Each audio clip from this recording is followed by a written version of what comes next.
Soluciones Pindecor.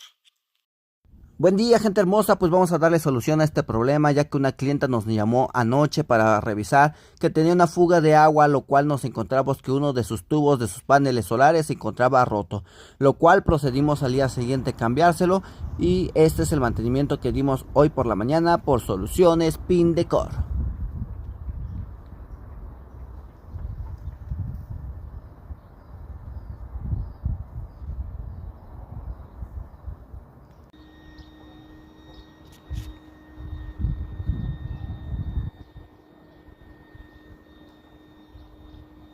Soluciones Pindecor.